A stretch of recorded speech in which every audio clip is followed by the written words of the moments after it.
Welcome, members, friends, and new listeners to the Global Justice Report, a new online production of the Global Justice Center in San Miguel Allende, Mexico. I'm Bob Stone, a co-founder of the Center for Global Justice, and I'll be your host for today's program. The Center for Global Justice at Centro para la Justicia Global is a multinational and bilingual research center in San Miguel Allende. It is devoted to research and learning for a better world. Since 2004, we've offered educational programs in English for expatriates and visitors, and programs in Spanish for the larger community. We have also organized educational travel to Chiapas and to Cuba. Our mission is to move control of economic life and relations with Mother Earth from the 1% to the 99%. Coronavirus has set in relief the failures of neoliberal capitalism. Our weekly Global Justice Report will explore various grassroots democratic solutions, including self-management, cooperatives, mutual aid, public banking, and more. Today, we hope to add, for example, affective conviviality and accompaniment, which we'll learn about in just a minute. Our weekly, send us suggestions for future public webinars. Now, we have a screen to show you of today's show. If you have questions in the course of hearing our speakers, please email them to global.justice.cliff, C-L-I-F-F, @gmail.com. We'll respond to them during the question and answer period after the talk. I'm sure there'll be plenty of them. This is a fascinating session today. Today we are happy to welcome our speakers, Nuria Ciofalo, a Mexican from Puebla State, who is core professor of the Community, Liberation, Indigenous, and Ecopsychology specialization at Pacifica Graduate Institute in California. She holds a PhD in community psychology from the University of Hawaii. For over 40 years, she has worked with indigenous communities in Hawaii and Mexico. Her recent book, which we'll show you in a minute, is Indigenous Psychologies in an Era of Decolonization. It came out last year, 2019. It was written with Maya Lacandon youths and community leaders in Chiapas, where she worked for 8 years in the community there, which I will give you the name of shortly. Each chapter is co-written and is a case of her project of affective coloniality. Our other speaker, a colleague of Nuria's, is also a teacher, a core professor at the Pacifica Graduate Institute in California, Mary Watkins, PhD. Mary is chair of the MA and PhD Depth Psychology program, a founding co-chair of its Community, Liberation, Indigenous, and Ecopsychology specialization, and coordinator of community and ecological fieldwork at Pacifica. All those bureaucratic words will make sense very soon. She is author of, I'm going to give you the titles of two books. The first one, which is like Nuria's Indigenous Psychologies, a topic for today, namely Mutual Accompaniment and Creation of the Commons. She's also co-author of a previous book called Toward Psychologies of Liberation, among other works. Her work is at the crossroads of European depth psychologies and psychologies of liberation from Latin America, Africa, and Asia.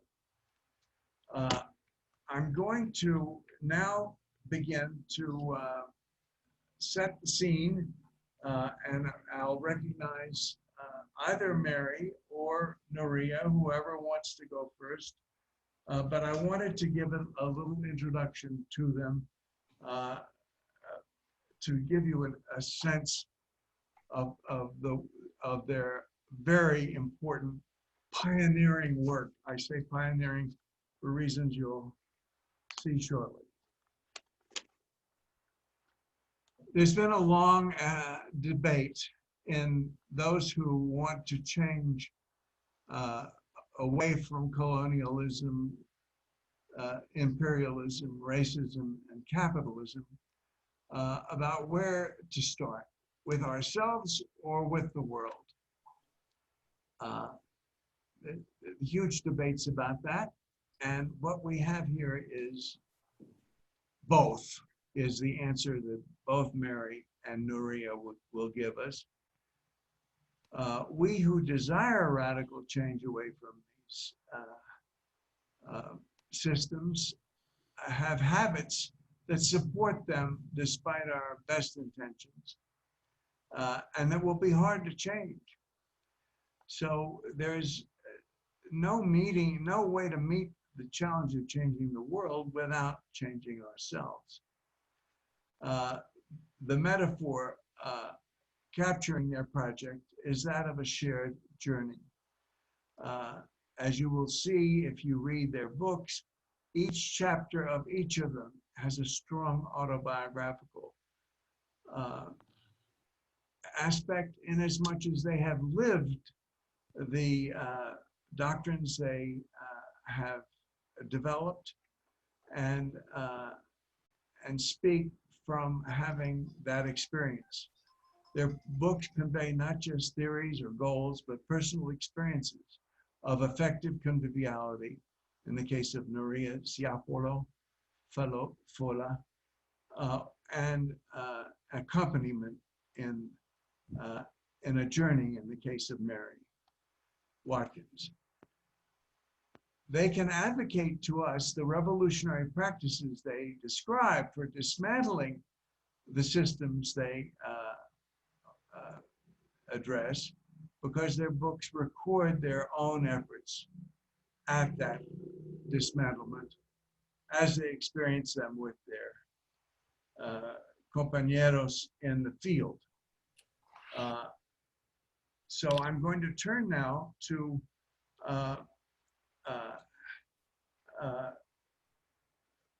Mary or Nuria. Who comes first? Mary.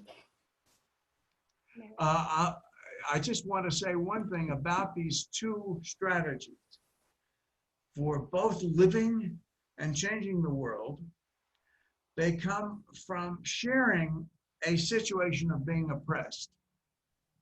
There's a very new modality that they have imparted to the science of psychology and its clinical side.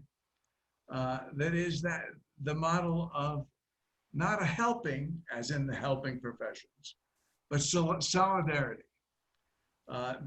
Their work has been to build solidarity by constructing new non-colonial relationships of solidarity by joining hands. Hence our title of this session. But we're going to hear from these two pioneers themselves. They have gone this path and are reporting back their limited successes, but this is a journey that they have embarked on that we can all observe and learn from and emulate, I hope. They're personal heroes of mine in this journey, and I hope we will wind up accompanying them. So now I'm going to turn to Nuria. Nuria, are you there? Or Mary? Okay, Mary, here we go. The floor is yours, Mary. Okay. Please take it away. We're going to have the speakers speak, and then we're going to have questions from our audience. So please be ready to send those by email to global.justice.cliff@gmail.com. So, and the speakers will respond. Okay, I'm now going to turn to Mary, and then we'll hear from Nuria. Okay, adelante, juntos. Mary. Hi, thank you so much, Bob, for giving such a careful read to Maya and Nuria's work. I really appreciate that and appreciate your inviting us to speak today. I've often thought of the work that you're doing, all of you at the Center for Global Justice, as a form of accompaniment. So it's a little strange to just bring the word back to people who are already so deeply involved in it. But the word has really helped me organize my own thoughts about practices that have been, of course, in existence from time immemorial. But I want to bring them forward as alternatives to, as Bob was saying, the clinical paradigm. So just a little bit about myself is that I was trained as a clinical and developmental psychologist, but I could hardly get out of graduate school without having deep misgivings about the underlying paradigm, which I see as one of radical individualism. And the problem with that is that it really strips people of their socio-cultural, economic, political, and ecological context. And it makes it seem as though they can improve their lot without the well-being of others around them also being improved. It also individualizes problems so that people have a hard time connecting with the fact that there are cultural, social structures that are creating psychological and social misery for whole groups of people, which we now call collective trauma or psychosocial trauma. So I was dealing with my misgivings when I had the opportunity through a felicitous event in my own life of adopting a daughter from Northeast Brazil to come across and to begin to study deeply the work of Paulo Freire and to be introduced to a whole set of alternatives that are embodied in what's commonly called now liberation psychology. And for those of you who may be unfamiliar with that term, it drew inspiration from liberation theology, from turning away from the Catholic Church serving the elites to having what was called a preferential option for the poor. And a lot of the ideas of liberation theology sort of migrated into liberation psychology as crafted by Ignacio Martín Baró, a Jesuit and a social psychologist, and one of the Jesuits who was assassinated in 1989. And it was in the context of studying liberation psychology that I came across the term accompaniment. And I'm gonna just try to start sharing my screen, just a second.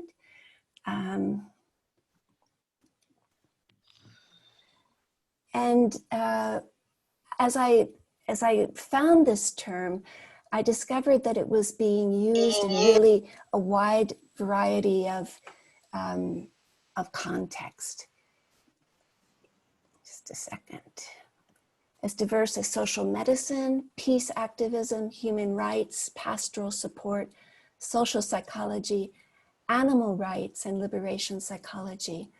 And it was being used by people speaking of accompanying the ill, who are also poor, as in the case of partners in health, those caught in prison and detention systems, political dissidents, refugees, those suffering under occupation, victims of torture and other forms of violence, those forcibly displaced, those suffering violations of human rights, and those attempting to live peacefully in the face of paramilitary and military violence, as in the accompaniment of the peace communities in Colombia.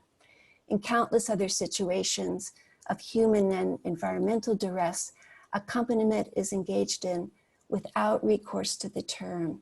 And once I had the term, in my mind, I could begin to look across many different situations to see that even though people weren't using this term, it was really at the heart of works, for instance, of Jane Addams' work in the settlement house, Hull House in Chicago, in Dorothy Day's work with the Catholic worker, in much of the work that's non-clinical with people who are suffering severe mental illness.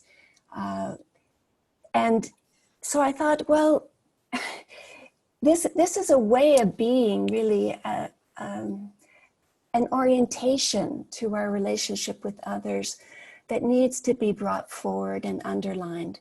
The root of accompanimiento is compañero, or friend, and it draws from the Latin ad cum panis, to break bread with one another.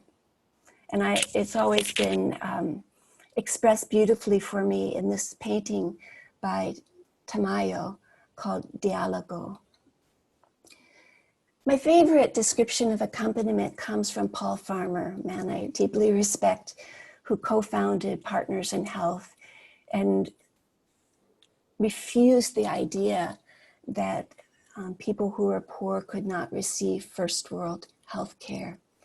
And in his work in Partners in Health, he's showing really how accompaniment can be put into practice across levels of organization, from helping someone who's receiving medicine also get food because you're listening closely into what their life is like, all the way up to policy implementations and even imagination of policy. So he says to accompany someone is to go somewhere with him or her, to break bread together, to be present on a journey with a beginning and an end. So there's an element of mystery, of openness, of trust in accompaniment. The companion, the accompagnateur, says, I'll go with you and support you on your journey wherever it leads. I'll share your fate for a while. And by a while, I don't mean a little while. Accompaniment is about sticking with a task until it's deemed completed, not by the accompagnateur, but by the person being accompanied. Now, I want to bring forward in looking across many, many instances of practices where people use this term, and as I mentioned, places where it's not used but embodied.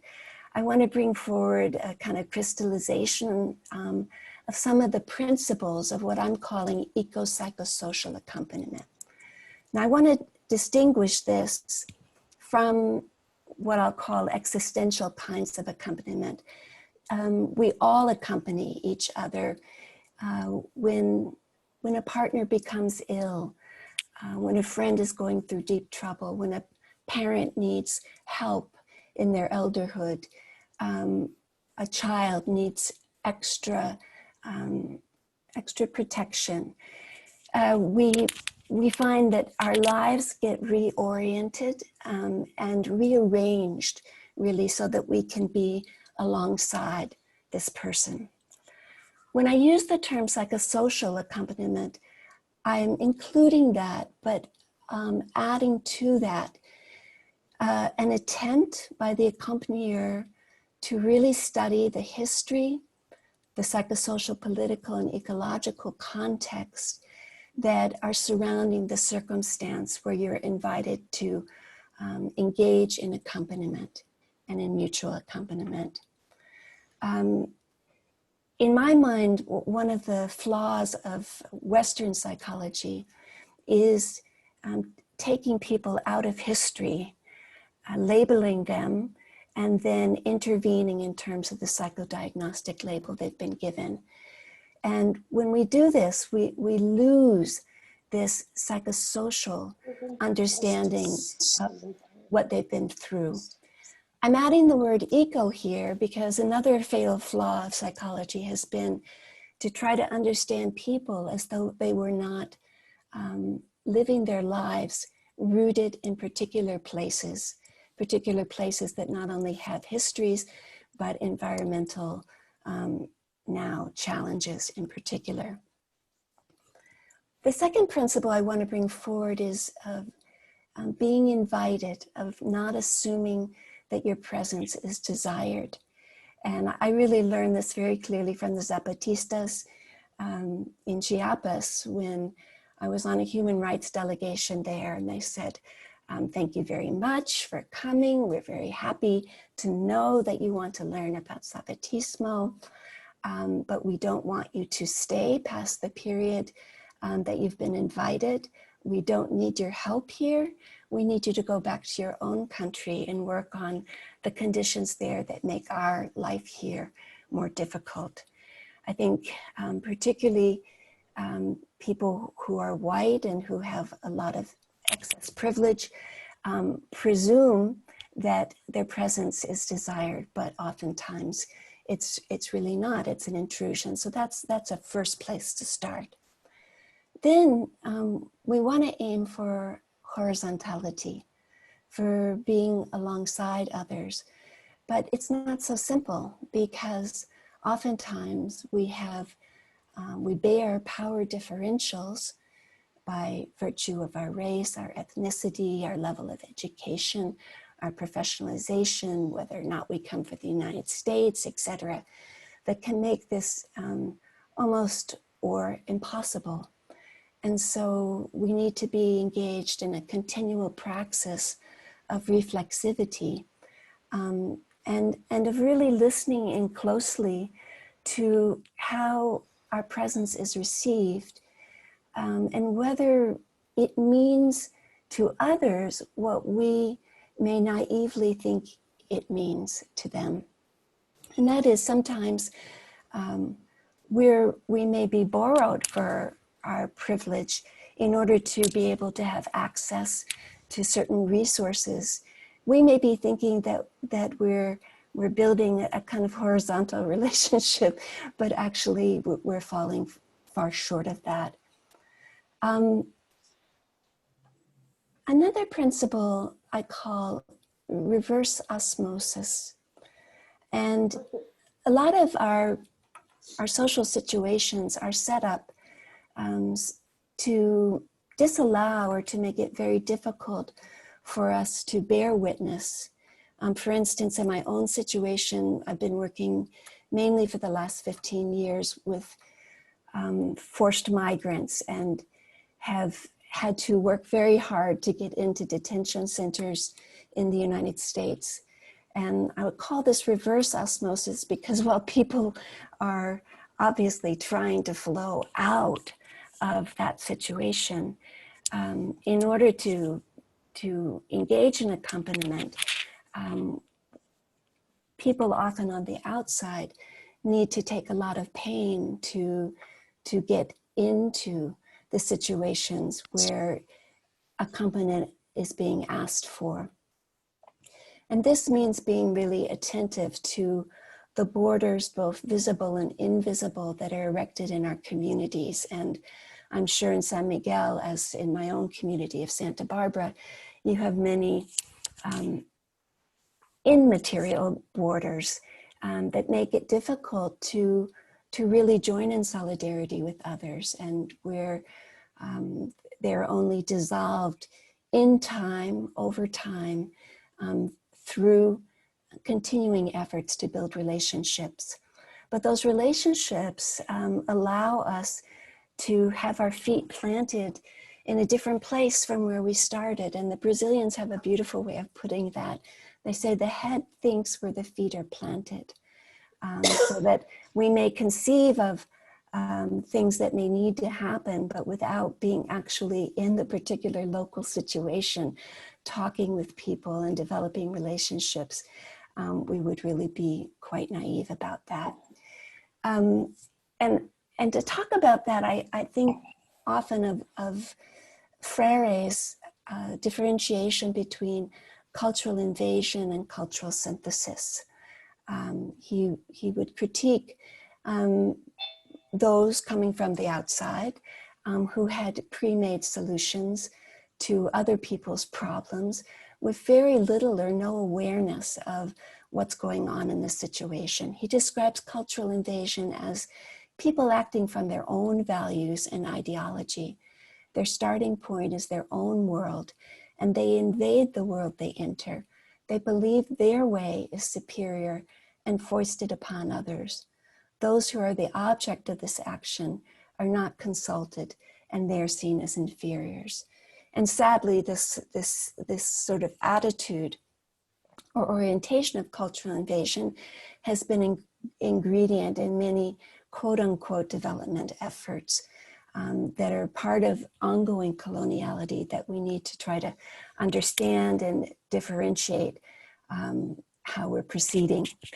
In cultural synthesis, he says, people do not come to teach or transmit or give anything in that helping mentality that Bob was speaking about, but rather to learn with the people about the people's world.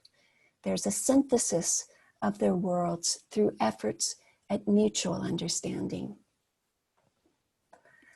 I've learned a lot from reading about the work of the Indigenous action media, which you can find online. And they're introducing a word called accomplacing. Sounds like somebody needs to mute their microphone. When it comes to protecting you from expensive repairs, can you, there's some background noise going on. All over that repair bill. Goodbye expensive car repairs and hello saving. This guy just scored the car field hat trick. Can somebody mute their microphone? Okay, thank you. They talk about accomplacing, which is a word I'd like to put in the neighborhood of accompaniment. They say accomplices listen for the range of cultural practices and dynamics that exist within various Indigenous communities. Accomplices are realized through mutual consent and build trust. They don't just have our backs, they are at our side or in their own spaces confronting and unsettling colonialism. As accomplices, we're compelled to become accountable and responsible to each other. That is the nature of trust. So what they're pointing to here is that, you know, sometimes when people show up as allies, it's more self-serving than actually taking on the burdens and the responsibilities and the dangers involved in the situation. So accomplacing would have us really ask deep questions about changes that may need to happen in our own lives to be able to show up in ways that help to take some of the burden off of the people that we're trying to be alongside of. And, you know, one of the things that often happens as white people show up to try to be allies or to accompany or to try to be accomplices is that they need to be open to receiving critique about modes of coloniality in their relationships, in their assumptions, in their epistemologies that are sometimes quite offensive and sometimes present very large obstacles to being in relationship. And so there has to be a sort of humility that one brings along, and a capacity to feel what I call deserved shame when necessary, and to understand that when we are called out and we feel a sense of deserved shame, that can be a motor for our learning more about ourselves in order to be able to show up in a more transparent and deprivileged kind of way. That a lot of showing up will need to be not taking the lead, but being comfortable with deprivileging oneself and taking the lead of cultural workers and others who have been there for a very long time before we've come into the situation. Jean Vanier, who created the L'Arche movement, which was a set of houses for people who did not have intellectual disabilities, who wanted to live with people who did. And I know that he has been brought into the news lately because he took advantage of some of the people without intellectual disabilities who lived in those communities, and quite sad to hear that. But he had several ideas which I think are important in terms of accompaniment. And that is learning how to walk in what he called the balance of suffering and joy. You know, he had visited a rather horrific community that was providing care for people with intellectual disabilities. And after being there, he was sort of led to invite several of the men he'd met there to live with him. And he did that, and they said yes. And then some people from the community wanted to join. And pretty soon there began to be a number of houses, and now there are hundreds throughout the world that bring together people in this vein.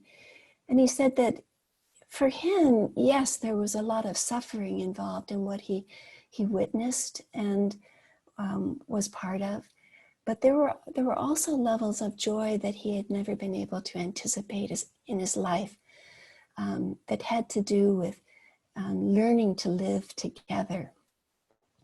But that often in the path of doing this living together, many difficulties arrive for accompanists. And so he knit into the fabric of these houses people from the outside who accompanied the people from the inside who were doing the accompaniment. So accompaniers of the accompanist. And these are relationships that allow us to share the deep feelings we often suffer, the vicarious trauma. In certain situations, there's now a group of outside accompanists helping human rights workers in various parts of the world who are witnessing and hearing about the worst things that people can do to each other, who find that they can gather some stability through having deep relations with people on the outside that they can speak with openly and with transparency. When I wrote my book, I presented it to the editor, and there was a conversation that went on about the title, because at first she didn't want me to use the word mutual with accompaniment. She thought it was confusing and unclear. For me, the word mutual is really critical to the word accompaniment, because without it, we once again are quite apt to fall into a kind of unidirectional relationship where we do not acknowledge the deep shifts and transformations in our own life that are that occur by virtue of mutual accompaniment. So for instance, I do psychological evaluations of asylum seekers in detention centers, often people who are separated from their children. And my life has been deeply changed by my relationships with these people, that I've had the privilege of listening to their life narratives so that I can hopefully put it into a storyline that can move the heart of the judge, so that they can finally get into a situation of relative safety. Now, accompaniment doesn't necessarily lead to solidarity, but it is what I'm calling a potential path to solidarity. And in fact, it would be hard to imagine solidarity without it. I lean on this quote from Aborigines in Australia. If you come here to help me, you're wasting your time. If you come because your liberation is bound up with mine, then let us work together. And this really sums up my hope around mutual accompaniment. Jonathan Weigel, who's part of Partners in Health, differentiates what we commonly think of as aid from accompaniment. He describes aid as short-term, one-way encounter where one person helps and another is helped. Accompaniment, he says, seeks to abandon the temporal and unidirectional nature of aid. It implies an open-ended commitment to another, a partnership in the deepest sense of the word. Those who accompany take pains not to lead, but to listen and respond. He continues to replace the hubris of traditional frozen assistance with humility, trust, patience, and constancy, to replace aid with accompaniment. This is not an easy approach. It entails radical availability. In my thinking about accompaniment, I was at the same time trying to study about the history of the commons, and in particular about the erasure of the commons in Ireland and England, and the way in which attitudes having to do with that erasure were brought by the Puritans and others, and attitudes which we're still struggling with. As the commons were enclosed, giving assistance to those who were displaced was criminalized and punished. And while people were displaced from the countryside and moved into the cities, many were swept up into the industrialization, but many fell out of employment and had no place either. And so we see it at the rise of capitalism and the erasure of the commons, the rise of prisons and the rise of policing systems. And policing systems that actually came from colonialism. The policing in England came from the policing of the Irish and the undermining of communities of resistance there. And these attitudes came to us so that we see, for instance, at our southern border, the criminalization of people putting out water and food for migrants coming across the desert. So I'm trying to talk about mutual accompaniment as a building block for rebuilding and creating new commons, and shining a spotlight on the need for accompaniment, not only between humans, but between humans and other than human animals, and between humans and the natural world, streams, rivers, oceans, soil, sky. A number of our students, I would say, Nuria and I see about a quarter of our students being deeply involved in trying to figure out how do you begin to engage in mutual accompaniment with the natural world and with the other than human animal world. Ferry says that this kind of rebuilding commons and accompaniment requires of us a profound rebirth, a conversion to the other. And I think that we're seeing this in many, many locations. I see this in the work that you're doing at the center, where your center is trying to prefigure the kind of relationships across class, ethnicity, race, nationality that we really long for and need way more than we have now. So I'm going to stop here and turn the floor over to Nuria. And I want to underscore that Nuria and I were the co-founders of this program at Pacifica in community liberation, Indigenous, in ecopsychologies. And it's a beautiful child that we share as mamas. Thank you, Nuria.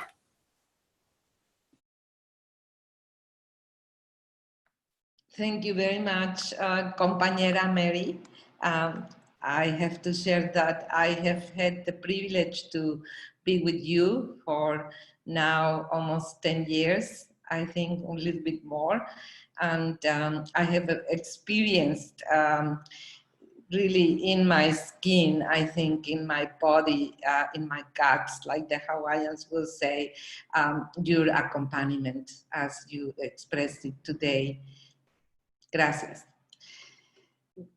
I am going to now share with you perhaps what could be seen as applications of what Mary so beautifully described, perhaps not in its great expectation, but as an intent to partner with communities in Mexico. I would like to start sharing my screen. Let me see if it works, so you can tell me. Can you see it? Okay, thank you. Also starting with my own brief introduction, as Bob also so graciously introduced us and generously. I come from Puebla, Mexico, and I have been immersed, as you know, being in Mexico, in indigenous cosmovisions since my birth, because of a colonial delegation of indigenous workers in families raising children.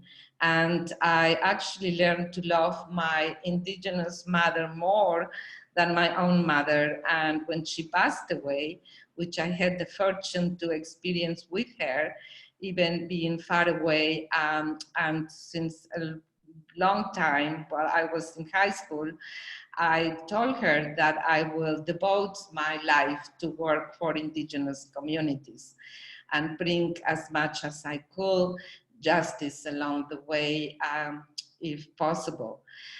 So that's my positionality with bias. I come from a colonial family and have to constantly face conscious or unconscious impositions of that socialization, working through self-reflexivity and being very careful to learn along the way to not reproduce that as much as possible.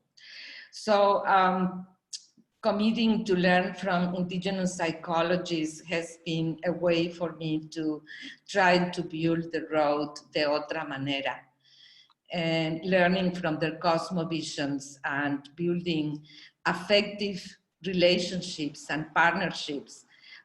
Always also being honest that I come from an academic background and also practitioner, but the conflicts and differences that this relationship generates, being conscious that the academy, let me see, I cannot, okay, that the academy perpetuates coloniality. In honor to indigenous psychologists, I would like to start with an invocation I will share my learnings from a Mayan and a Kumeyaay community, also honoring that I'm now in San Miguel, but in San Miguel, Baja California, the northern part of Ensenada, that is acknowledging a Kumeyaay territory. And because I'm going to share my learnings from the Maya community, I want to invoke the goddess of maternity and medicine to help us heal the wounds that have been generated by the mighty US wall that has separated the Kumeyaay indigenous communities right along the border, as well as created as a reflection of a metaphor of separation and difference, coloniality, oppression, marginalization has created the devastation of territories and peoples.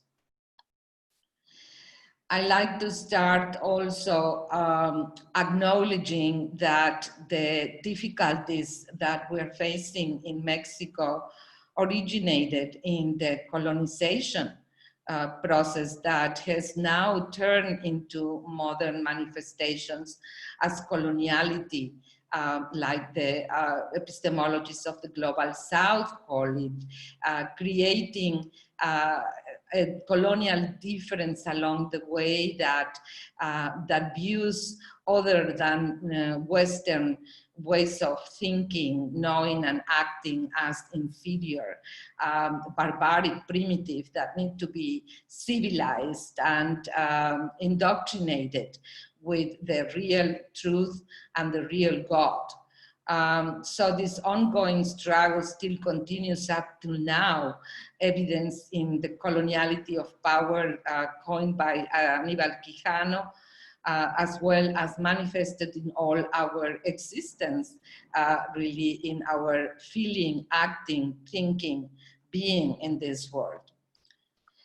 So being conscious of this main horrendous factor that we need to confront, we need to think of ways in which we relate with communities, primarily when we are not indigenous. I'm not indigenous, though I'm Mexican and have been immersed in the osmosis of the culture, of the indigenous culture.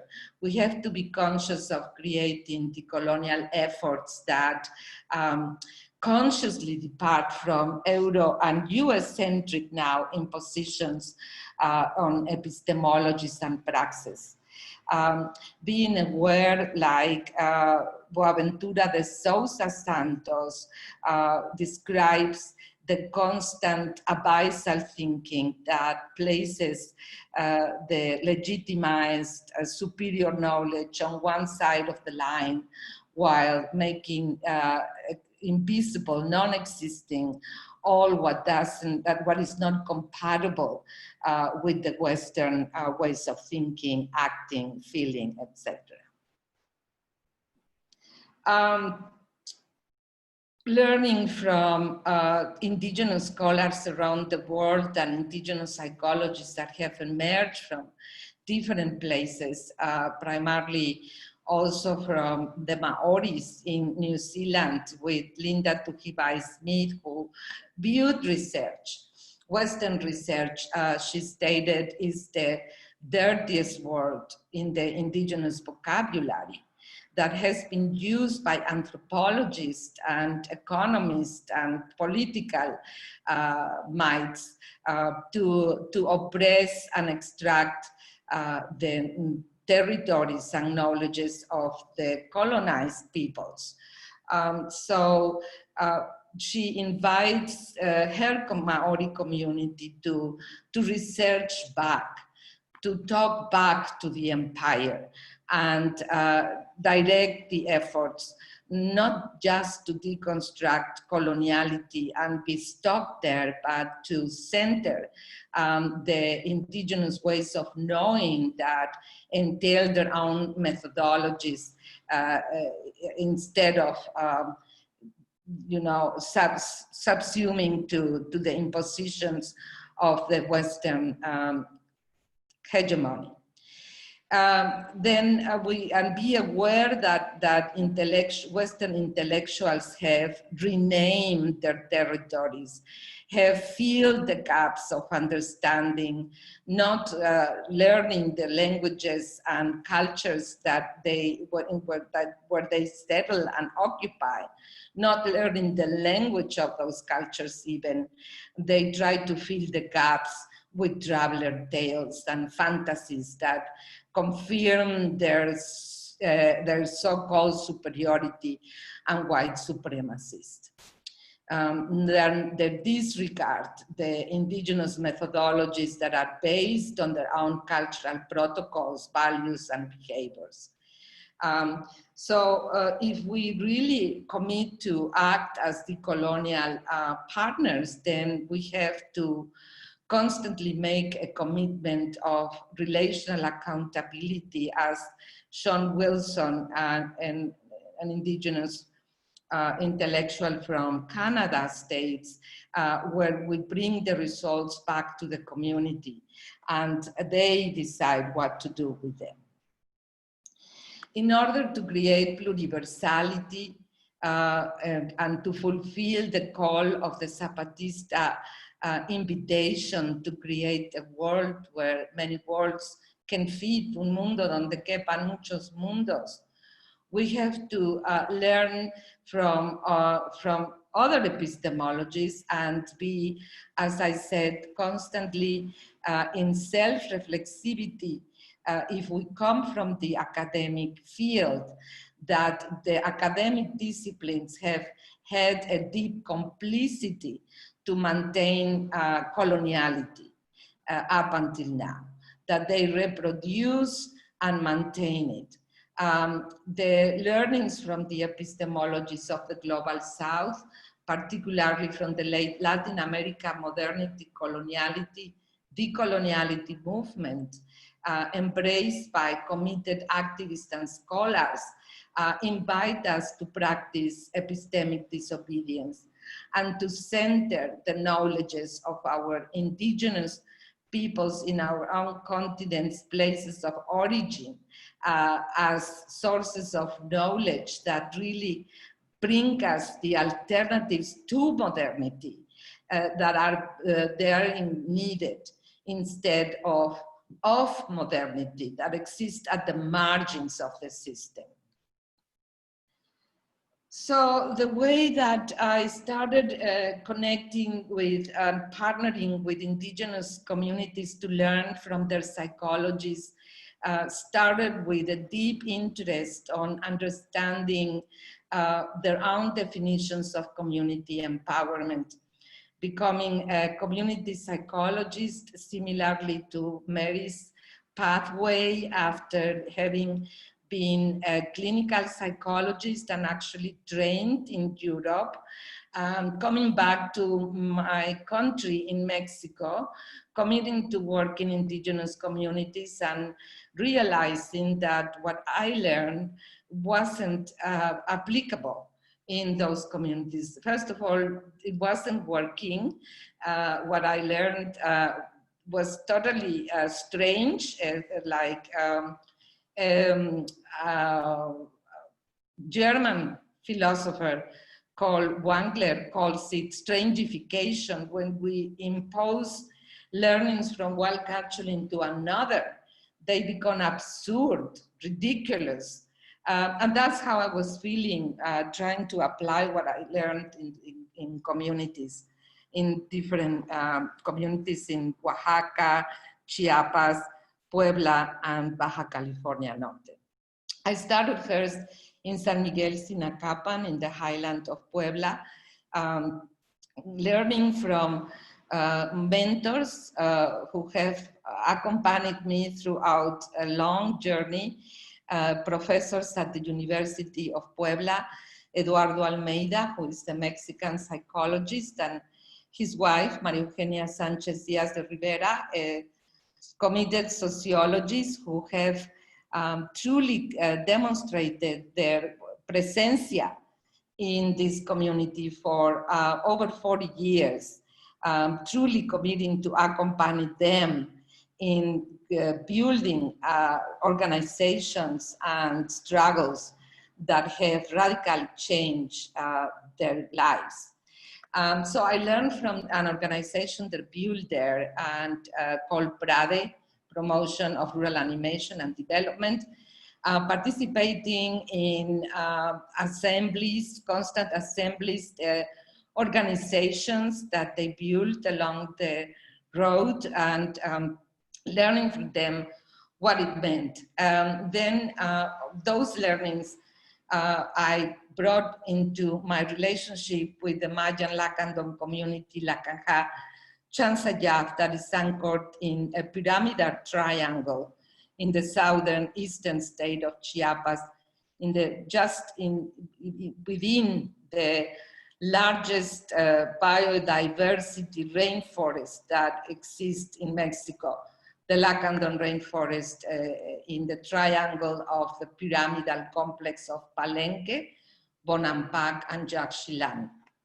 And also working here in northern Baja California in a Kumeyaay community in the Valle de Guadalupe called Matper House, San Jose de la Zorra, with a cultural worker and educator who unfortunately couldn't join me today due to several difficulties, the pandemic, and within those, and also technological problems, we couldn't connect yet to, and she couldn't come here, but she has given me permission to share our learnings together. So co-constructing knowledge and action with these communities, the construct of empowerment was informed by like Falsborda, the Colombian sociologist, calls these partnerships vivencias that are full of engagement with a holistic approach, including a deep affective commitment to learn from them and create relationships that, because they are also allowed to generate affective connections, they're not always positive. We also can experience conflict and become conscious of colonial differences that we need to confront and work through them. In the Nahuatl community, as I say, learning from the NGO, and in the Nahuatl community in the northern Sierra of Puebla, in the Mayan community, I engage children, youth, and adult leaders. And as I said, in the Kumeyaay community, primarily through deep involvement with this cultural worker. The methodology applied is based on what I call affective conviviality, in which you commit to presencia, to constantly being there, even when you are not physically present, but when you commit to be there, to make your stay as long as possible. Usually my stays in the community of Lacanja Chansayaf have been of 3 months. Every time I had sabbaticals or vacations for 3 weeks at least, but constant communication with them otherwise when it's possible, because technology doesn't reach those communities very easily. The methods then are the commitment for epistemic justice, centering their ways of knowing and their praxis, using plurilogs, participant observations, informal conversations in the everyday life, emotional involvement, and participatory action research, in which we place questions together, define what we understood as, in my case, what I consider to be psychology, and they then defining what they understood to be their own psychologies. In the Mayan community, I use symbols, and because this particular place is very deeply interested in dreams, I came across years ago when I was doing my bachelor's degree, actually, and came to San Cristobal de las Casas, to the Nabolom, the center built by the anthropologist Bloom, dedicated to the Lacandons, actually. Right now it should be in their possession, but it's being taken by a foundation in Mexico City with this coloniality of paternalistic managing the Lacandon assets, which is contested by them. But well, there I came across the work of Robert Bruce, who was able to gather this rich legacy of the importance of dreams in the Lacandon culture. And so because when I was there in the morning, people usually don't tell you how are you, but the first thing they ask is, what did you dream? And then you engage in talking about your dreams with them. That happens when you are accepted in the community, not when they believe that you are just a tourist. So I use dreams and theater, legends and myths in my work with the children and youth.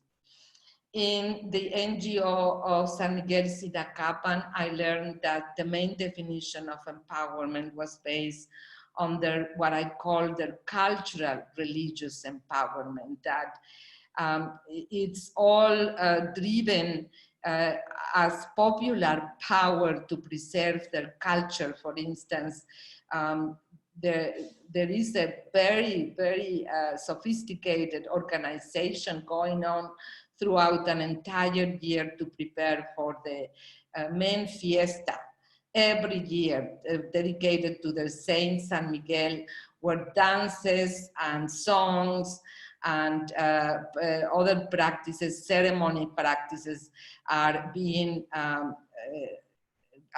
called for every year, and the whole region participates, also celebrating what this popular power has engendered as a regional cooperative that has been very powerful, called Tosepan Titacaniske, Together We Will Win.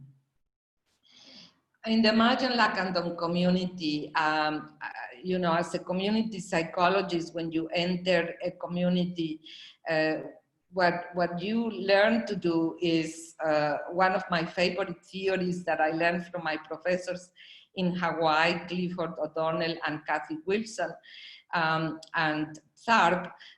It's called the activity settings theory, that tells you that you should observe where the places, the localities where people come together in a community, where you see the largest gatherings happening.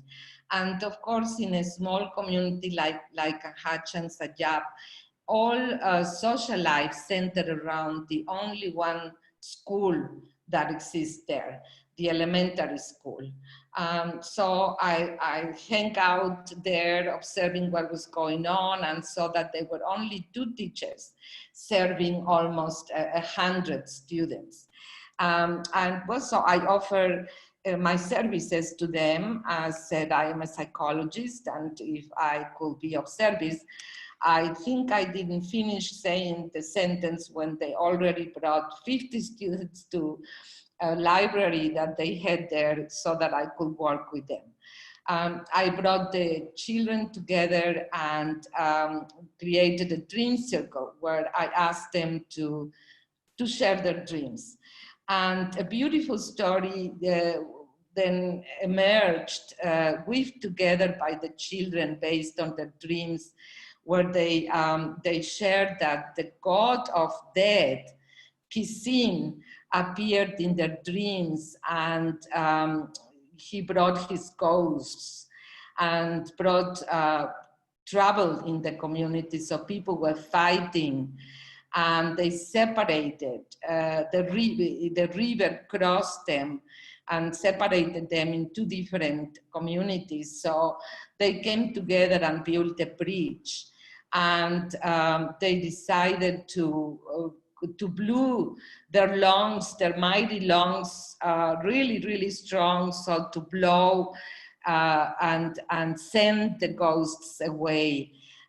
In the meantime, a meteorite fall on the earth, and these ghosts turned into owls, buos, and were sent to another planet. So, you know, interpreting as a psychologist, as a depth psychologist, what this dream could mean, and finding in other sources where I could find their oral histories written down, of course, by European anthropologists. This was Boromance, a Dutch anthropologist who recorded the stories of almost the only person who tells all these legends in the community, but they are not really told by them. They were forgotten when the evangelists came to colonize them 2 centuries ago. This was, you know, the Lacandons were not really colonized by the Spaniards. Not in that region of Bonampak and its surrounding areas, Yaxchilan, Bonampak. Part of Palenque, yes, was created a mission by the Spaniards, but the Spaniards didn't go into the jungle, and the Lacandons went farther and farther into the jungle to avoid them. And the Spaniards, you know, didn't want to live there and confront the harsh life in the jungle. So they were able to fly away from their oppression and imposition, but now the evangelists have them, and they are forbidden their ancestral memories in recalling their legends. But I found the same legend in a book from Boromance that, by the way, doesn't give authorship to the one who told the stories, but just in a very brief kind of footnote, his name and a photograph in the back cover of the book of the storyteller who is really the author. Another evidence of how coloniality continues to work by taking knowledge away from them and claiming it as their own authorship. So we put this story in as a community theater to bring it back to the community. We gathered resources that we could find in the community, such as cardboard boxes, going to the stores to make our masks, and collected paintings in the little stores of the town to do our masks. Here we see the owl, the buo, that is a very strong mythological divine animal in this culture that makes them fly away to another planet. So performing their legends and dreams in the community also brought that one of the children who was working with me in this dream circle told me that his father was an actor and was involved in a theater production in San Cristobal called La Reina Roja de Palenque, brought by anthropologists from the US who were collecting mythologies from Palenque and putting them in theater. So this was a beautiful piece, and he was hired by these people to play in they hired different local people from La Caja and other communities who spoke Mayan. Most of them still speak Mayan, the children too. That is a lucky thing, even though in the school is not promoted. And so Mario Chambor, the father, joined me and helped me to put other pieces. He brought also other ancestral legends that represent the rich biodiversity of the region and their deep ethic to preserve their blue mountains, which is the name of the national protected area, in living in conviviality, in affective conviviality with animals, plants, mountains, and their spirituality that is in the rainforest itself. That's where their sacredness resides. So here we see Mario train the children to play and revive their ancestral legends through this performance. As I said, we practice the stories and taped their performance in the school event at the end of each year. The whole community comes together to celebrate the end of the year, and we had everybody come watch their stories. Here are the ghosts that enter in their dreams, the river on the one side here. Everybody was laughing and enjoying very much that the stories came alive.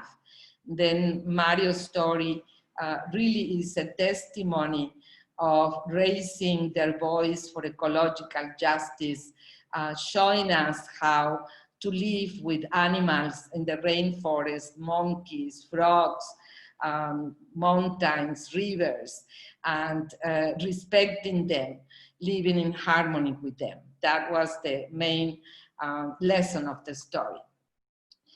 This is the youth that I met for the first time before entering the community in 2009. Ernesto Chancayunquin was at the time 19 years old. I met him in San Cristobal and asked him to bring me to his community. He became my guide, my friend.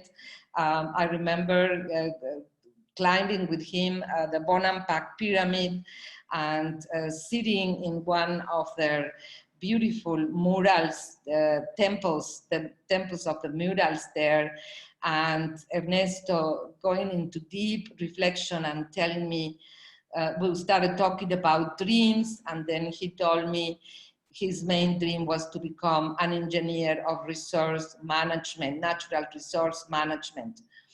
And his dream came true because the Mexican government luckily created the University of the Rainforest, dedicated to primarily these kinds of disciplines, the natural management, ecotourism,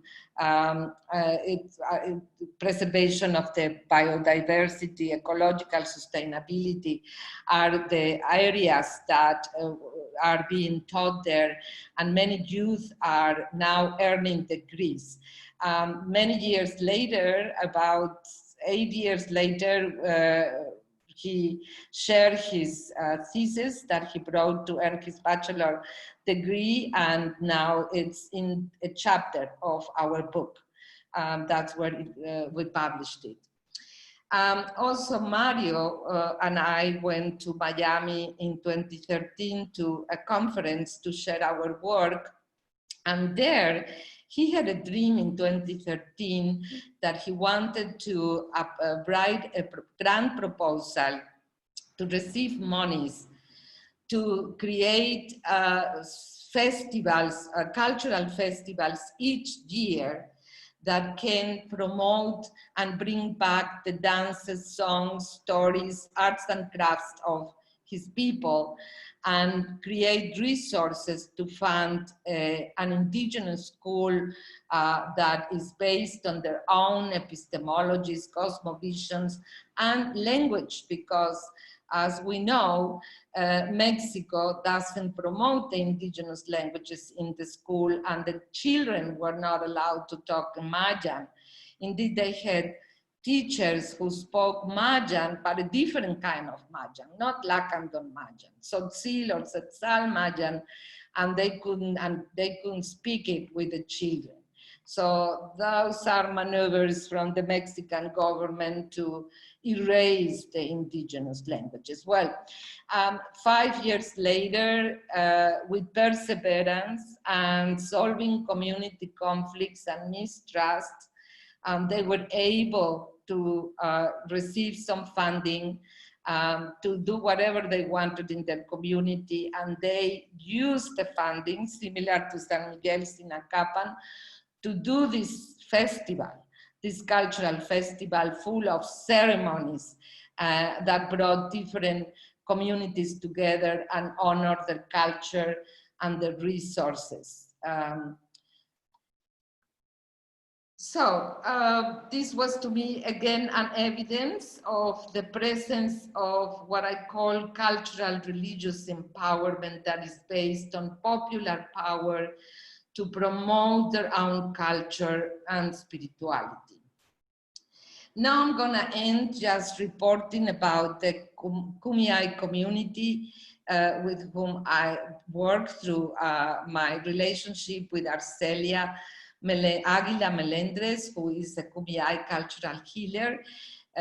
She has brought a lot of advocacy about awareness of what this horrible act of the crossing of the mighty US wall across the sacred mountain Kuchuma that has divided her Kumeyaay community and families in one side of the border and the other side of the border without being able to see each other anymore.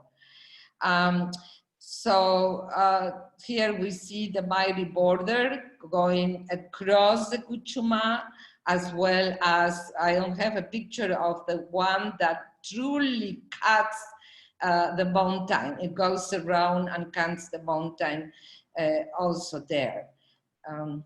Arcelia has been devoted to promote through a children's project that she created and funded to continue transferring her knowledge to children at very early age, kind of a Head Start program that she initiated to learn to respect the natural resources. Primarily here they are doing sage bundles as sacred offerings that they use for ceremonial activities every day, their songs and dances.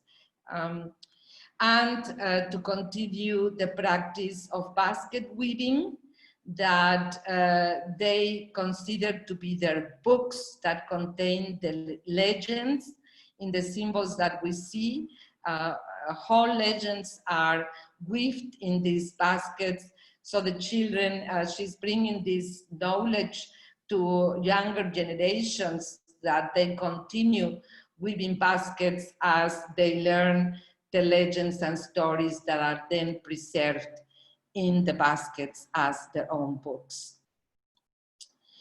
So here comes the academic complication in a way of I created this model to try to understand my learnings in these three communities, viewing community empowerment as a feedback system that based on the definition shared in Sinacapa and based on Falsporta's analysis of popular power and contra power, then I envision community empowerment as a feedback system that runs through three phases, the causes, processes, and outcomes at different levels: political, social, psychological, what I call cultural religious, that is based on their own forces to preserve their culture and spirituality, organizational and economic.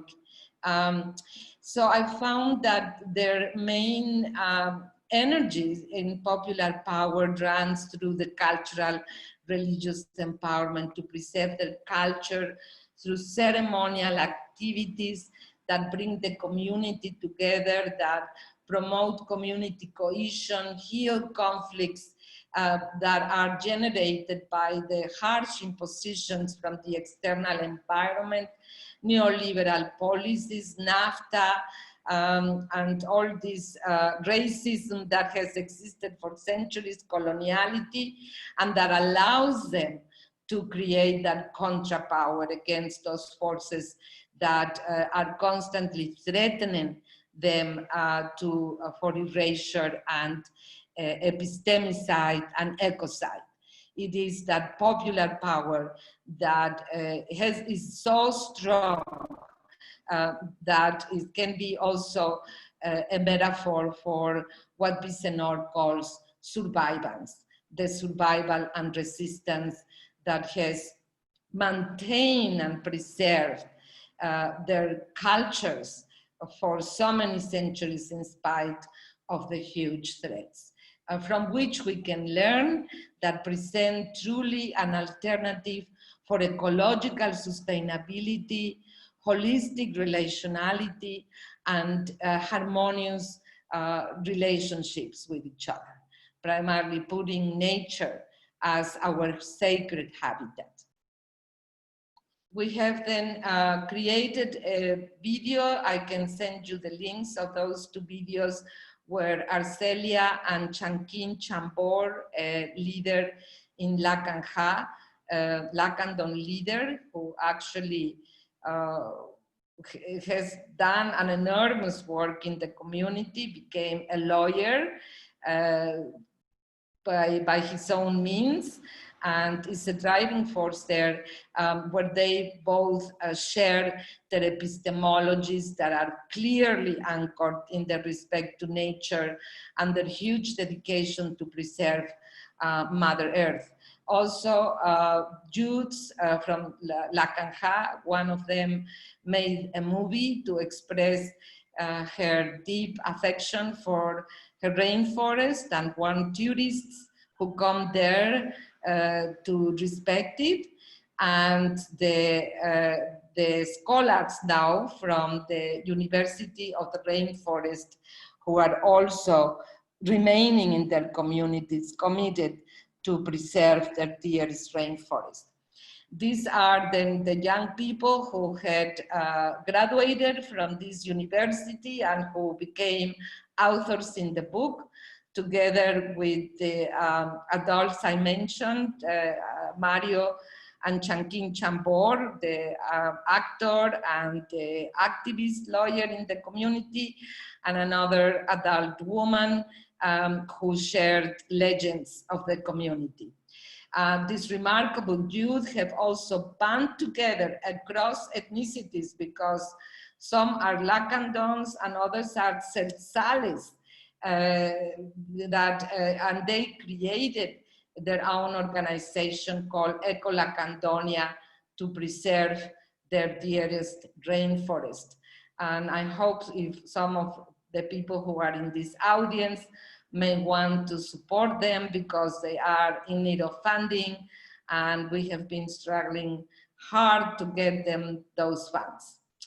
So thank you very much. That's all I have to say. Thank you for your attention. Let me stop share here. Thank you so much for this wonderful smorgasbord feast of power empowerment that you're bringing to us from the Lacandon Chansayab group. Nuria, thank you so much. There are questions, I'm sure. I want to open the floor to them. And I want to make just one remark, or actually a question of my own. Would it be correct to say that the Chansayab group had a communal relationship to the land? You emphasize this in the book somewhat, but it doesn't come through right now in your account. They had power over and with and through communal power, their relationship to the immediate surroundings from which they garnered a living. Is that correct? Yes. Are you saying, are you asking if the youth that were involved were in a relationship with the land? I think we're talking about a small, relatively small language group of 500 to 1,000 who speak the Lacandon language, Yes. not Tzotzil, not Choro, Cholo, others, but they lived deliberately fleeing the conquista to the Guatemalan border, but then they had resources in common that they could use to support themselves with. Is that right? Yes. Communal metabolism with the land, through which they could develop, for example, a cosmogony in which we included monkeys and trees and rivers. Mm-hmm. Is Yes. that right? Yes, correct. It seems to me that that's a very important power that they did have, and from which this sense of empowerment that you derive from them and you're bringing to us comes. Yes. But I want to open the floor, please. Thank you for that. I want to come back to it. Very interesting, and tie it up with your experience of being your motherating your surrogate mother over your birth mother. I share that experience, by the way. Let's go on and see where that leads.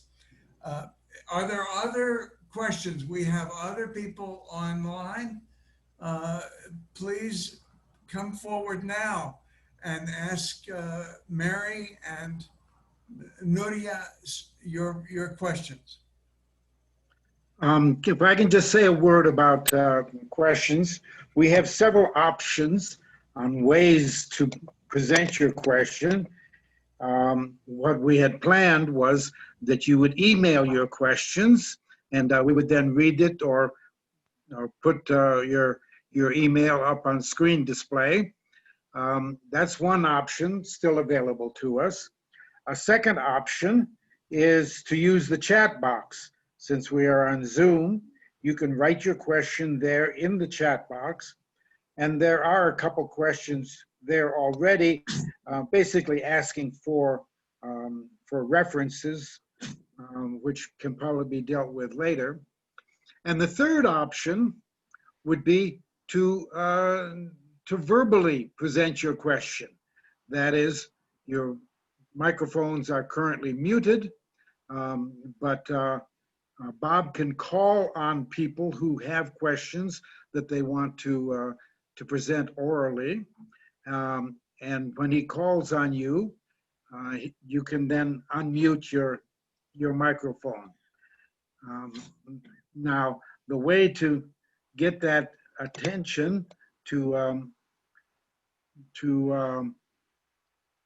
be recognized, there is supposed to be a hand raise option. I don't see that at the bottom.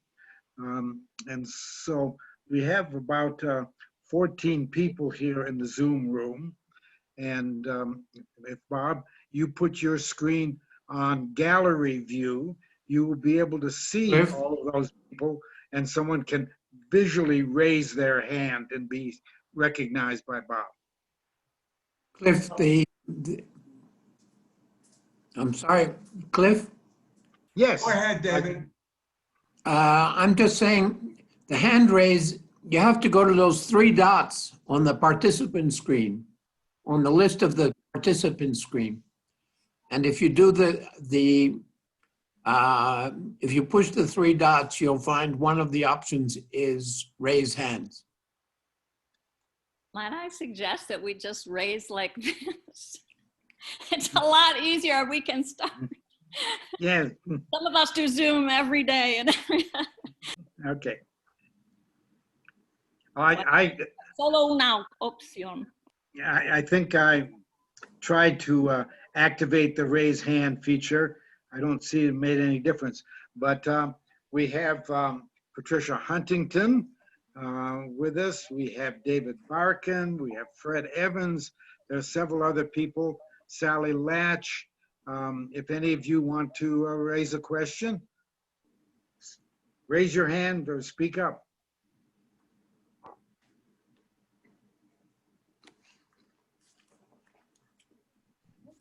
Okay, David is raising his hand. Go ahead, David. Yeah. I sent this question in to Cliff on email, but this may be faster. Yes. Right.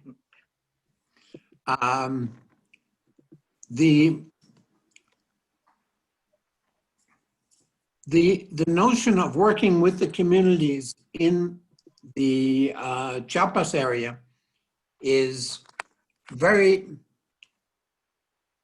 very interesting, but it provokes a lot of questions for me because these communities are right now being deliberately facing aggression from other communities and are having a great deal of trouble defending their territories and differentiating themselves from the people who are attacking them. How do you interact with that, Nuria?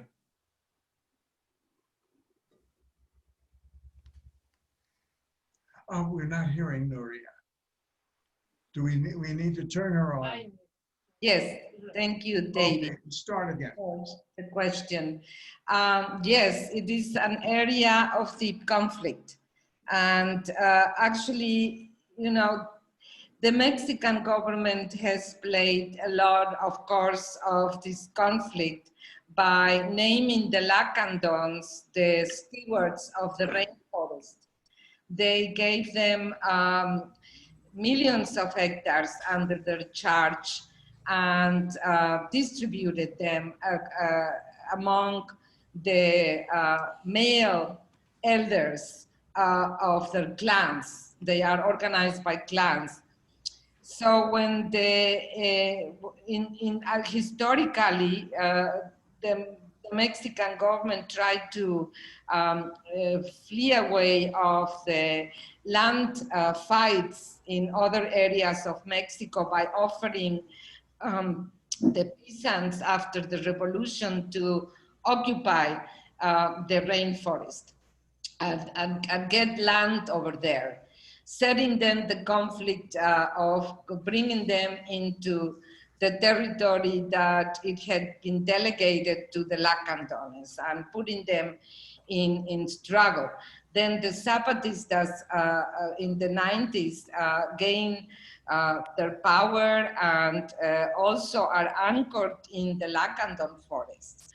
And the paramilitary that government is also bringing, creating more conflict in the community. So it is enormously charged with conflict. The Lacandons, for instance, opt to isolate and not become involved in the Zapatist struggle and concentrate in the ecological survival of the rainforest as their main rhetoric, trying not to immerse themselves in other conflicts because the Mexican government is also manipulating them to fight the Zapatistas.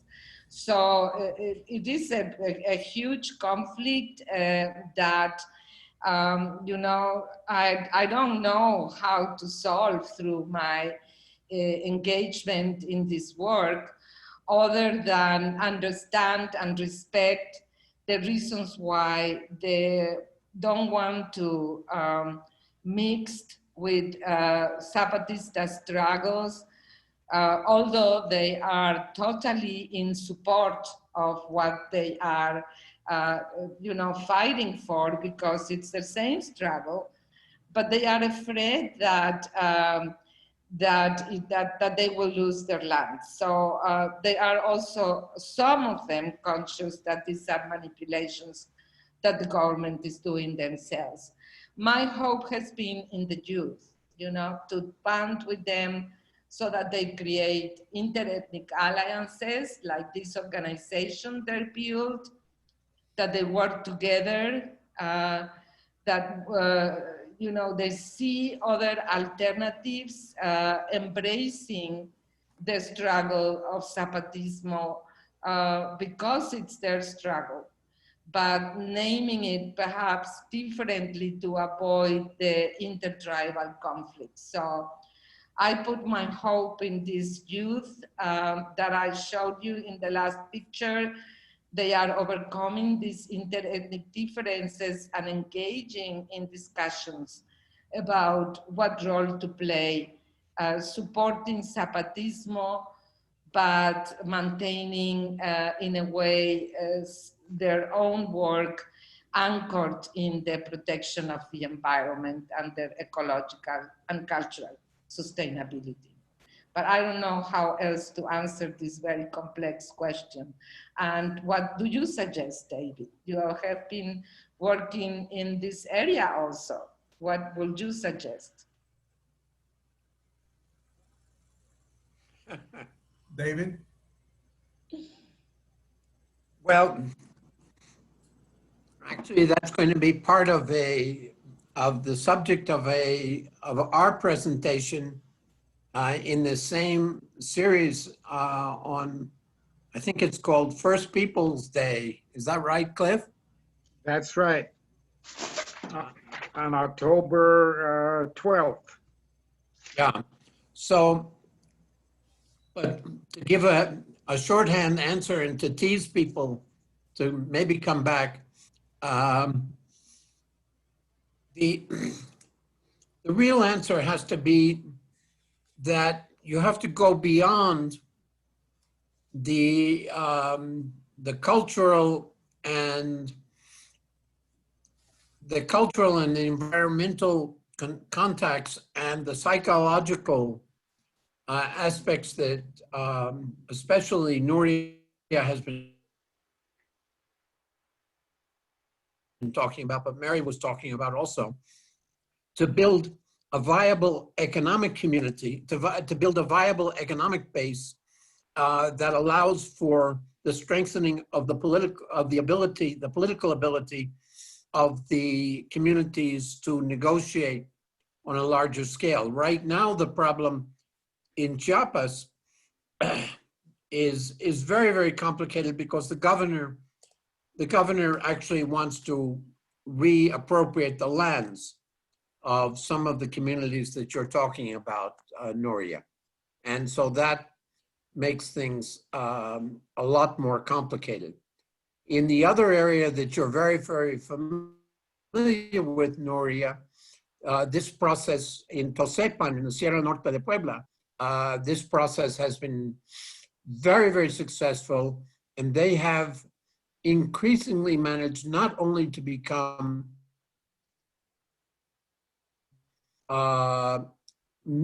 economically and politically very strong and united and increasingly growing, which is very exciting, but have also been able to to deepen their understanding of what their heritage, what their cosmological heritages are. And that's really very, very extraordinary, and giving them a particularly strong base for moving ahead. I might say that, I don't think you mentioned this, one of the exciting things about Sierra Norte have been how they have made an accommodation between men and women. When you probably were first there, the problem of patriarchy was very, very strong. And now the women, by their own organization, have managed to rebuild the solidity of a intersectionality among the people in the Sierra Norte de Puebla, which is really extraordinary and is a worldwide example. I might mention, you didn't mention it, we're talking about Sierra Norte is quite 40,000 families. You're cut off, frozen. So we're talking about a very area. I quit. Keep on. No, Okay. I'll have my chance in a couple of weeks. I might mention for everyone's benefit that on October 12th, on what used to be called Columbus Day, we are having a webinar on First Peoples Day. David Barkin and Gustavo Estava will be the two speakers on that. So put that on your calendar, October 12th. I want to bring in here the eco-psychology dimension of both Mary's and Nuria's work, in as much as cooperative, collective, commoning relations with the land is what allows for this expanded sense of we that includes things like rivers and monkeys. I would ask Mary if that's true, and it seems to me that what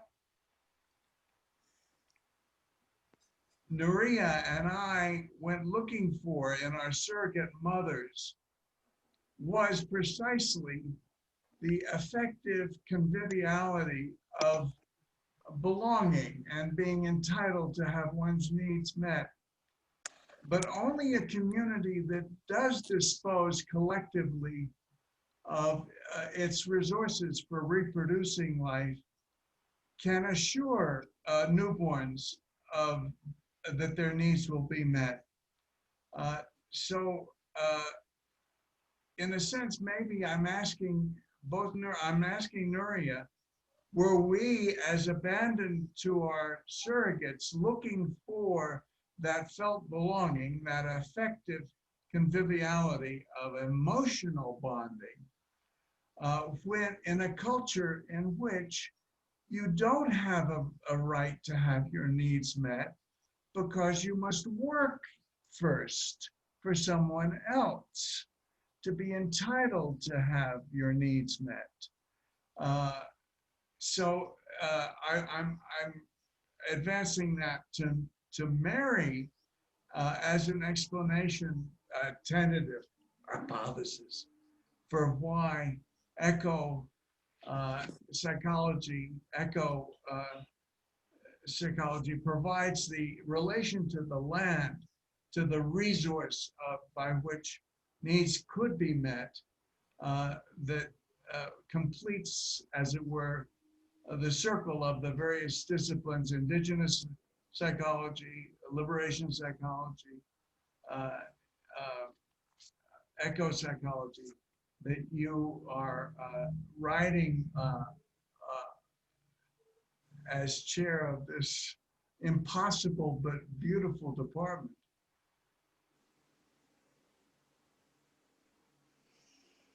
Well, I'll just start and then turn it to Nuria, because you two really do share something there around the mother issue. I mean, social sciences have torn people, into these categories that separate our disciplines: psychology, sociology, politics, environmental science, etc. And so part of, I think, the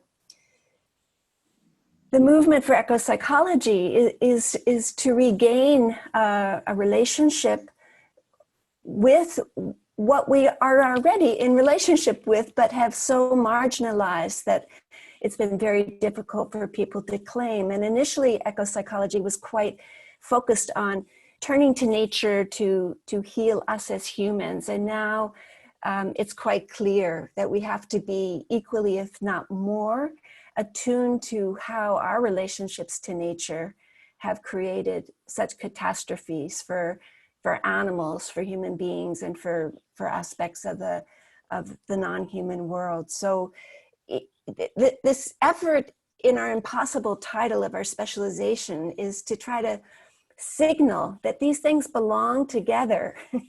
we need to recover the wholeness of what it is to be, and to be in relationship to one another.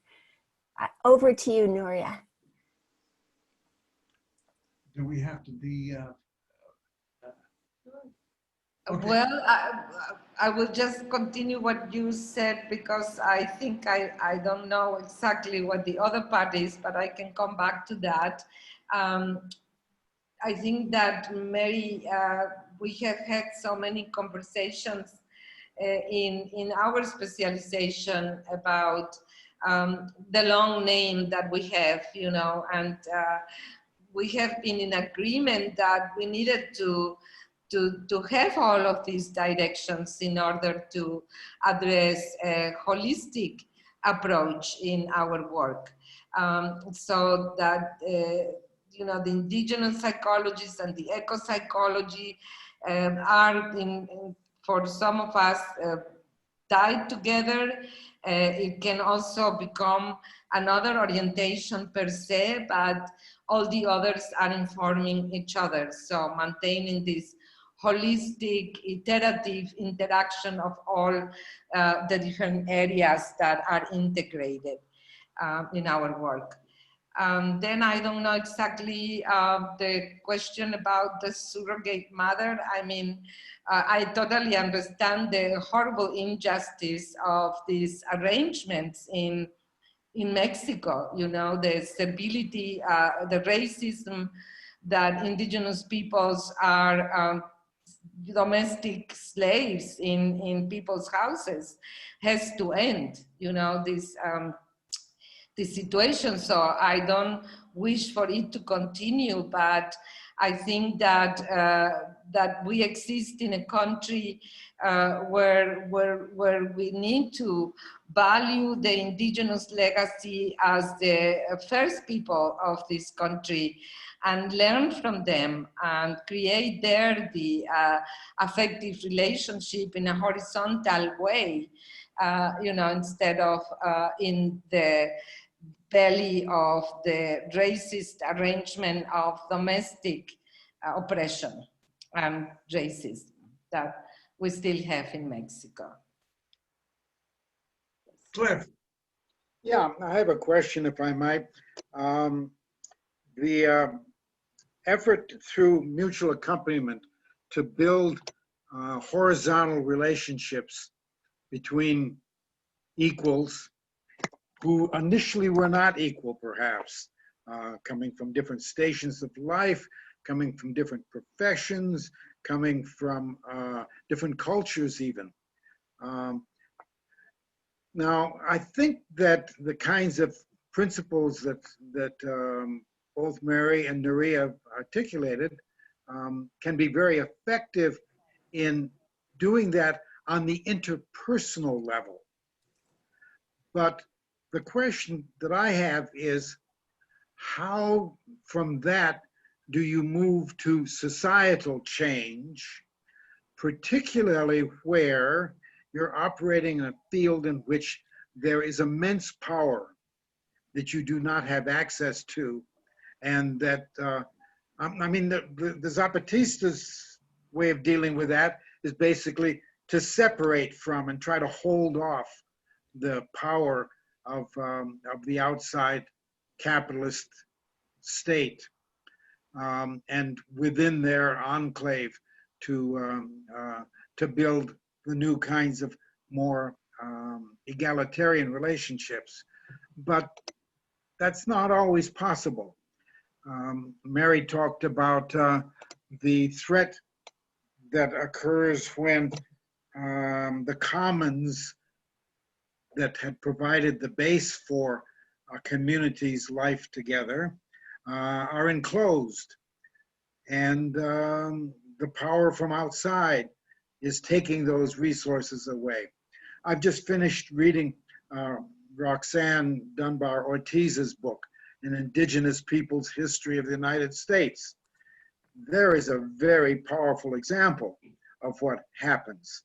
The North American commons were enclosed, resources taken from people by trickery, by violence, by all kinds of means.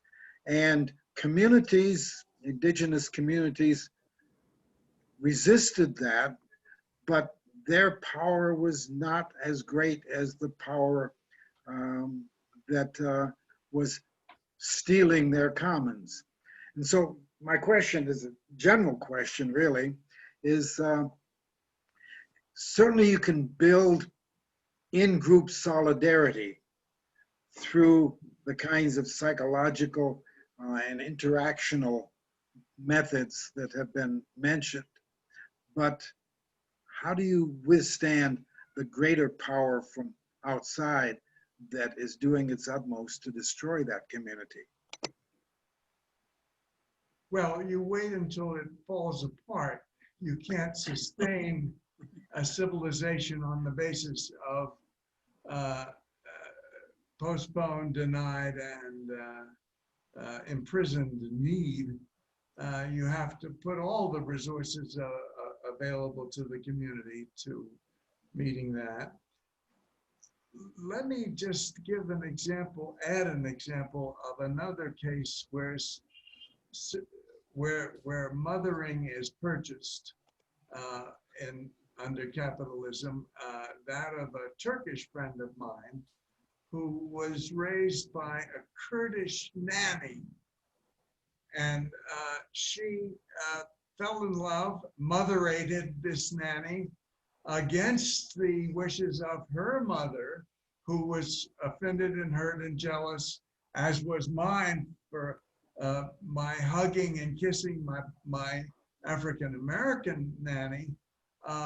And so there are all these stations that I think we could share across cultures of the life we get as lovers of surrogate mothers who are of an inferior so-called ethnic group, which we discover is not inferior at all. When my mother tried to inject racism in me, I had the sense to shut the fuck up rather than risk getting Etta fired, because I understood age 10 that if I defended my relation to Etta, I'd lose her. What did you experience, Nuria?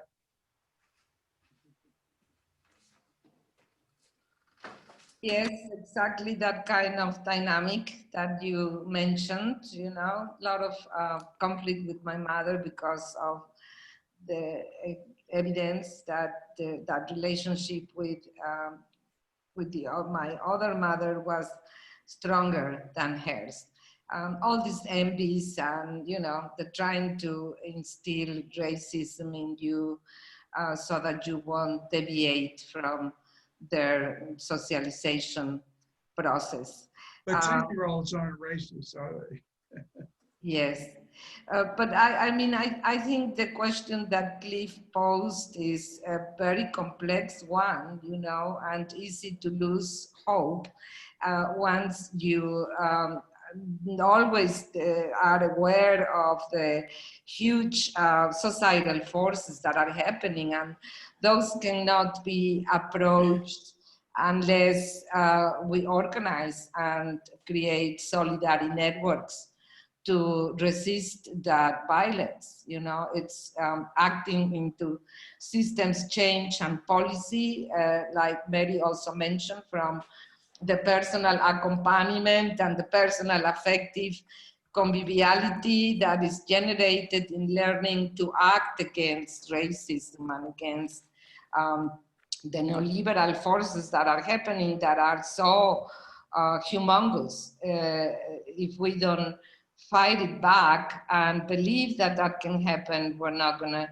be able to do so. And I think that David just shared with us a hopeful example in indigenous communities in Mexico, or the Zapatistas' wins, you know, are hope that solidarity can create that change. That's I don't know, Mary, what you would like to say. Yes, no, I'm with you there. I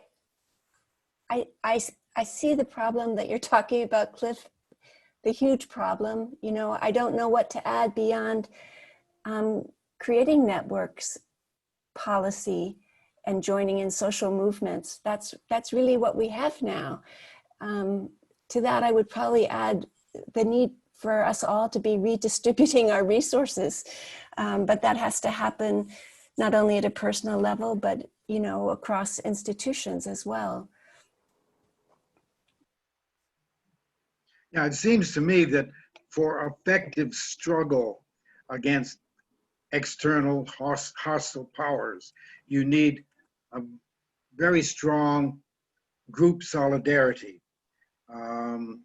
You need a social movement that is organized, but also that has basically a kind of collective identity, so that that common collective struggle is seen as our struggle, a people's struggle, and each member gains strength from being a part of that larger collectivity.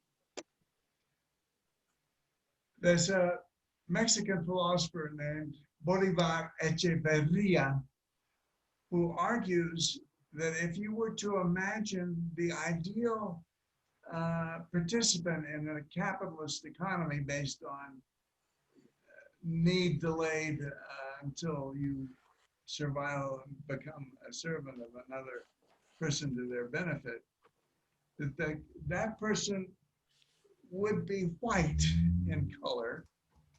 And he wants to argue, a lot of US theorists of whiteness imagine that it's a US phenomenon, but I think whiteness permeates Mexico's superiority of whiteness.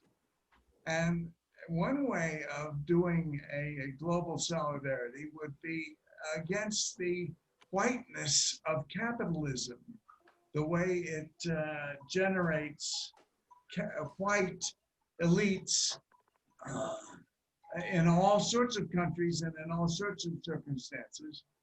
And that one way of fighting that battle would be a global solidarity of the non-white, or those who join the non-white as allies. David. Yeah. I think that we've gone right now way beyond the notion of skin color. I think that the really important thing about what's going on right now is the notion that we have to move beyond,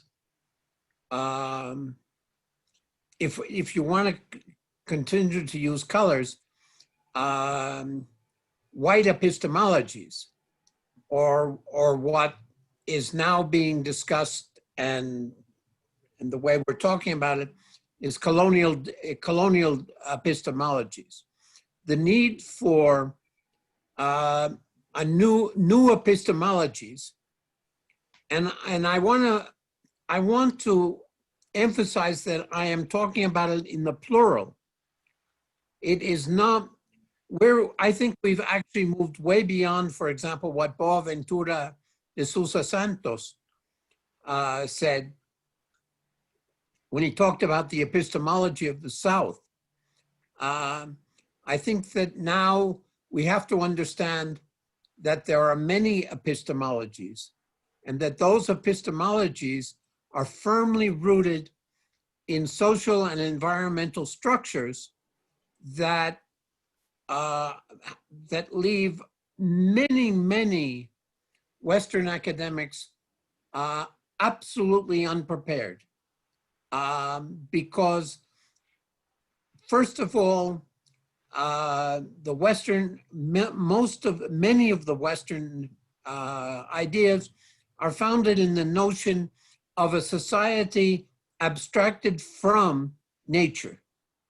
And that's really extraordinary. It's really extraordinary when you think about it now, when you think about how millennia have gone by in which philosophy and, well, epistemologies in general have managed to abstract themselves from the natural world in which they are embedded, and it's really extraordinary when you interact with peoples like the Sierra Norte de Puebla, when you talk about Swarak, I don't know whether Gustavo Estevo will mention, but what we are in now, the global tapestry of alternatives, the kind of work that Arturo Escobar has been doing, and the struggles that we are involved in today to understand that we are not going to be able to continue to do our research. We're not going to be able to even have seminars like this unless we include explicitly not only people who understand the these other epistemologies, but the people themselves. And I'll give you an example, because just this afternoon there's going to be a seminar at the UNAM. I'm sorry, right now it's taking place. Sergio Sarmiento is having a seminar right now in which he's talking about the different views of the Maya train, the mega development project in the south of Mexico. And it's really quite extraordinary.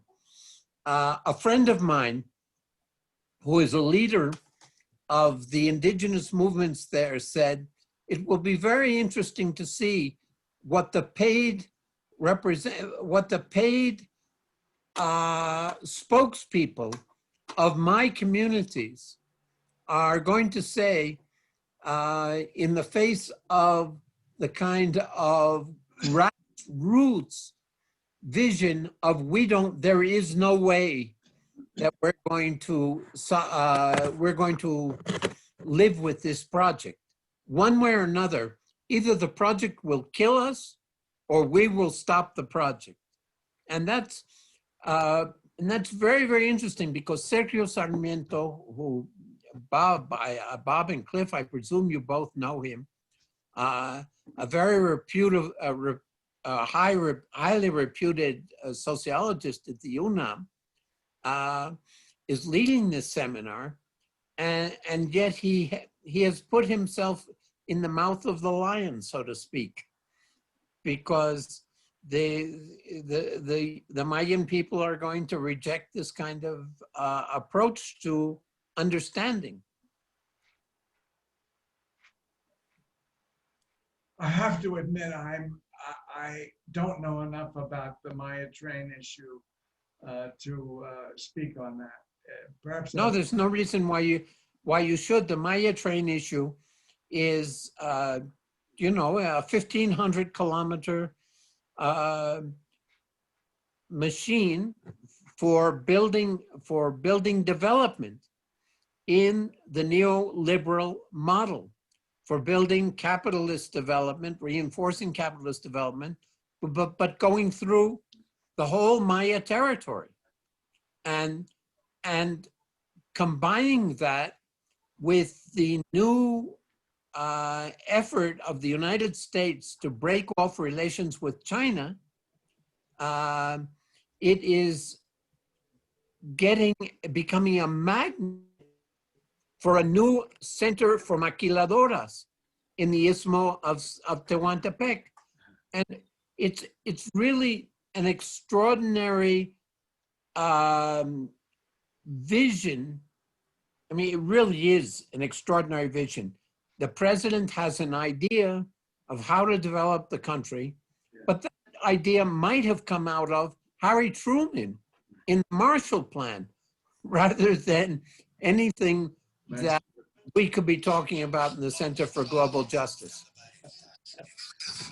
And it's very disappointing that it comes from Manuel Lopez Obrador, you know, that he had received so much support in that area, coming from Tabasco, and there was a great hope from all these Mayan communities, independently, if they were Lacandons, Tzales, Tzotziles, Choles, voting for him with the hope that he was going to represent their interests. So the disappointment and depowerment there is huge. But I think that there is a lot of organizing to fight it. And I am hopeful that with the Zapatistas also fighting it, it may create a synergy of union of other communities that will see the deterioration of one of the biggest areas with the richest biodiversity, altered through this project. So it's just hoping that it will be fought. Well, anything that will build the powers to reverse the enclosure movement with which capitalism started is all to the good. And so I feel like the new psychologies that you are behind are building precisely the relationships needed to take back the means of production for the people in all of its contexts, and establish the power of the people to meet the needs of the people. We've been living for 400 years now on under a terrible system that separates the people from the instruments through which they can meet their needs. But that's how you are on the forefront, it seems to me. You and Mary and Nuria are on the forefront of undermining in the most thorough way possible, namely through human relationships, through building human relationships to do that. So my hat is off to you and your work, and we must be on your side. You're the pioneers. Anyway, are there other? Yes, here is a question that has come in from Sally Latch, a roundabout question, she calls it. She says a lawyer was mentioned who came out of one of the indigenous communities. Can the professor tell me what prompted him and what issues he deals with? I assume they have a lot to do with forces of colonization. I might add to that that Nuria mentioned a member of the community who wanted to become an environmental engineer. This raises the general question of those from the community who become attracted to the outside cultural forces, and that may even lead to abandoning the community or loss of that member to the community. So I think that's maybe what Sally had in mind as she raises that example. Any comments from either Mary or Nuria? Well, just to say that the engineer of resource management is that youth I shared, and all those youths that appeared in the last picture who formed that organization on their own and are co-authors of the book are still in their community, applying the learnings of the University of the Rainforest in preserving their resources there. And so they didn't go out of the communities, which is an amazing impact that this academic institution is having in the youth who want to remain there and apply their learnings there. The other, just to answer, his name is Chankin Chambor. I'll write it in the chat box. It's in one of those videos. You will see what his struggles are. There are many. He studied to be a lawyer and is still in the community, helping in different areas. Primarily, it's all on the preservation of their rainforest. There are many videos of his advocating for the sustainability of the rainforest. You can Google his name and you will find what his struggle is. Yeah. Mary, to you? No.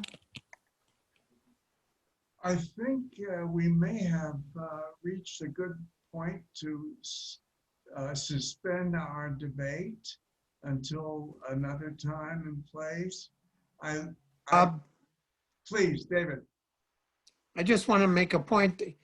There are lots of indigenous professionals who are throughout Mexico, but throughout the whole of the world. But let's leave it to Mexico right now. There are lots of indigenous professionals who are working very, very hard using their professional talents and skills, but changing the nature of the way in which they practice their professions. One of the perhaps most well-known is a Mixtecan political scientist by the name of Francisco Lopez Bárcenas. I don't know whether Nuria knows of him. Francisco Lopez Bárcenas is a Mixtecan, and he works very, very hard and writes. He writes prolifically, but he also worked in the Congress, the Mexican Congress, and was very, very influential in making sure that the ILO Convention 169 was incorporated into Mexican jurisprudence, and then the UN Declaration on the Rights of Indigenous People was locally incorporated into Mexican jurisprudence. And then you have, right now, the anthropologist, Jaime Martinez Luna. I don't know whether that name means anything to you people. Jaime Martinez Luna is a man in his late 60s who has just been named the rector of the Universidad Autónoma, I think it's called the Universidad Autónoma de la Comunalidad. And they have, I believe, something like 28 campuses throughout Mexico, or mostly in Oaxaca. And that's another indication of the way in which indigenous people are preparing themselves, but are not preparing themselves to become powers within, as to use your expression, Bob, white, the white institutions, but rather to create this university is a brand new university, and it's being supported by the new subsecretary of higher education in Mexico. And we have to understand then that there's a brand new understanding of the way in which we generate knowledge, and the way in which we think about this whole concept and the meaning of what's called in the United States intersectionality.